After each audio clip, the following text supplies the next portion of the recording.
Good afternoon, everyone. I hope you've been enjoying this year's conference so far. So I am Sophie, and as Emily said, I'm here to talk a little bit about some research that I recently conducted in collaboration with YouthLink Scotland as part of my master's degree at the University of Edinburgh. So to start us off, I'm going to talk a little bit about why the research was done and what the parameters were before briefly explaining how I went about doing the research. I'll then set out the key findings and recommendations and try to leave a little bit of time at the end in case anyone wants to ask any questions.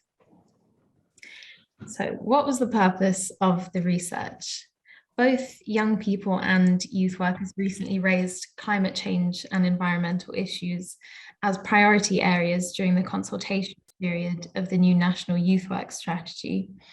And as I'm sure we've all seen the increase in youth climate activism over recent years.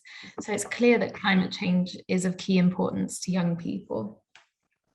However, at present, there's very little research into the role that young people play in tackling climate change, and there's a real lack of a centralized strategy or approach from the youth work sector. While some in the sector are very clear with their aims of protecting the planet, others appear to mention the issues infrequently. Nevertheless, there may be several factors explaining this, such as a lack of climate literacy, funding, or time. Therefore, this research has sought to examine the current state of environmental policy and action to address climate change within the youth work sector before exploring the possible opportunities that can be taken advantage of and any barriers that may hinder progress in future environmental policy development. So the research was conducted through a review of existing literature and secondly through semi-structured solo and group interviews. So the literature review primarily explored research focused on increasing climate activism in young people and the impact that youth work has had in previous scenarios that are similar or comparable.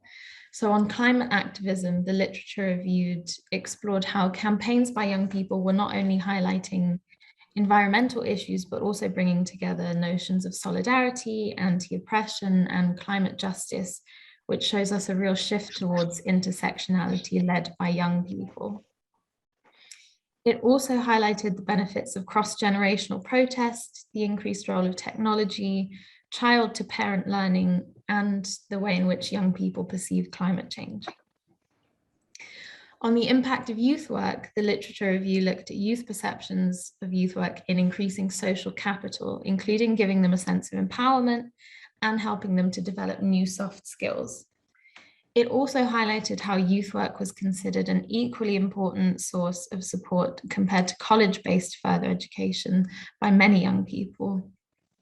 Although I did find that further work is needed to ensure that young people are empowered to create wider community action and youth-led change.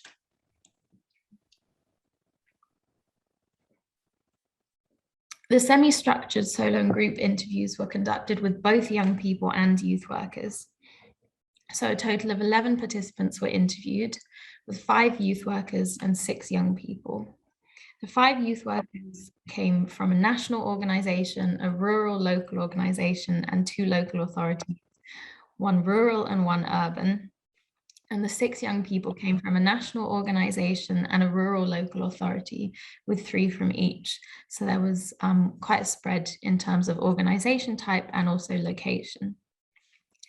These interviews focused on climate literacy, level of engagement, and what the participants' ideal future looked like, with prompt questions from me that then allowed for further discussion. There were some limitations within the research, but I will go through these in my recommendations for future research. So moving on to the key findings, there are 4 key ones presented in my research. The first is that while all youth workers interviewed felt they had some level of climate literacy, most didn't feel confident about this. Secondly, in the same vein, there was also a clear difference in the way that information about climate change was sought between youth workers and young people. All youth workers interviewed referred to resources related to climate literacy that they were aware of, although there was a feeling that these were sometimes hard to find or not well joined up. And there was frustration that this was not provided in-house by the organisation or local authority. While the youth workers primarily referred to learning from specific climate-focused youth work resources, the young people interviewed focused much more on easily accessible online media. 5 out of the 6 young people interviewed said they informed themselves about climate change online, mentioning podcasts and YouTube videos, as well as newsletters from environmental charities. The young people interviewed that were still within the school system also expressed frustration that although there was education on climate change at school, it did not emphasize the urgency of the issue and took a more technical, scientific perspective, rather than also exploring social, political, and justice elements, which leaves a gap that the youth work sector could fill. The third key finding is that while there are expected funding barriers to creating change, another key barrier that youth workers face is time. All youth workers interviewed identified time as a significant barrier, which was holding back a shift towards more environmentally conscious policies. Youth workers noted the short time frame in which they had to work with young people, where other issues such as mental health or difficulties at school were prioritized over climate change. They also mentioned difficulties related to training, in that many youth workers did not have the time to undertake additional training in climate literacy, on top of a growing pile of other issues that are often handed to the sector. Some of the young people interviewed were also aware of this barrier, but they emphasized that they did not want to see additional pressure placed on the youth work sector to have to deal with climate change alone. And then finally, in terms of future environmental policies within the youth work sector, there was a real emphasis on the need for a joined up collaborative approach across the sector between both local authorities and organisations. All youth workers interviewed felt that the sector did have a responsibility to support young people in tackling climate change alongside other institutions such as the government or education system. Similarly, the young people interviewed felt that the youth work sector could play a role in further supporting education on climate change that the school system has missed, such as education on justice or activism. Due to the aforementioned time barriers, it was also suggested by youth workers that smaller pre-packaged activities that could be deployed across the sector related to climate change could be useful, alongside further collaboration with other sectors such as the arts. There were also some additional barriers that were mentioned, which I feel are important to highlight separately. The first is that all young people interviewed showed a high level of awareness that choices to tackle climate change are not always accessible to all, although this does suggest that there may be a lack of education with young people around making sustainable choices. Furthermore, there was talk of eco-anxiety by both youth workers and young people, as well as digital fatigue from the pandemic, which may have slowed down people's drive for change. And of course, restrictions from the COVID-19 pandemic that were put in place were also identified as a barrier by participants. So moving on to the recommendations. As I previously noted, all young people interviewed emphasized the importance of tackling climate change to them, with most stating that the youth work sector has a responsibility to act. Nonetheless, the role of the youth work sector need not necessarily solely focus on climate change, as other issues were also raised. For example, mental health support with eco-anxiety, or learning how to make sustainable choices within the home, including with food or fashion. However, while this research has shown that there is a role for the youth work sector to play, there are also some issues that need to be addressed. As expected, I don't think this will surprise anyone, lack of funding was raised by all youth workers as an issue across their work.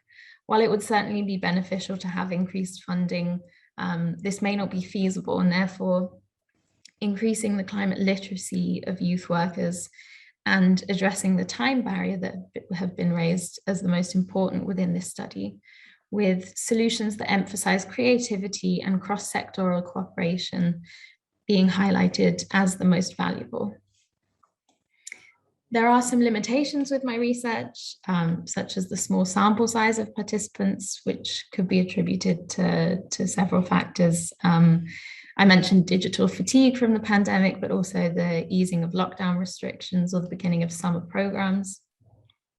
So future research could be conducted on a larger scale, perhaps with easily accessible questionnaires based on the findings of this research. Moreover, to better understand the implications of these findings, future studies could also seek to explore how best to improve the climate literacy of the workforce within a limited time frame, building on the success of the Keep Scotland Beautiful resources that were mentioned by several participants. It's also clear that cross-sectoral work could be beneficial by bringing in outside experts or promoting action against climate change through different lenses, for example, a creative one. In the short term, bringing in outside experts could help to fill the climate literacy gap, while approaching climate change through a creative lens could keep young people engaged without exhausting them. Therefore, future studies could also seek to explore the impact of youth work alongside contributions from actors such as schools or corporations. And YouthLink Scotland has already demonstrated successful cooperation in their creation of climate change toolkits for youth workers with Keep Scotland Beautiful. So replication of this kind of success with other organisations and improved signposting of those resources would be really great to see. While there is scope for further research to be done on this topic, the findings and recommendations presented in my research, which is based on the views and experiences of both youth workers and young people, clearly lay the groundwork for the important role that the youth work sector can play in supporting young people to take action and in pivoting the sector towards a greener future. If you're interested in reading more about this topic, both the executive summary and full research can be found on the YouthLink Scotland website. I'm also on LinkedIn if you have any questions or information that you'd like to discuss after the conference.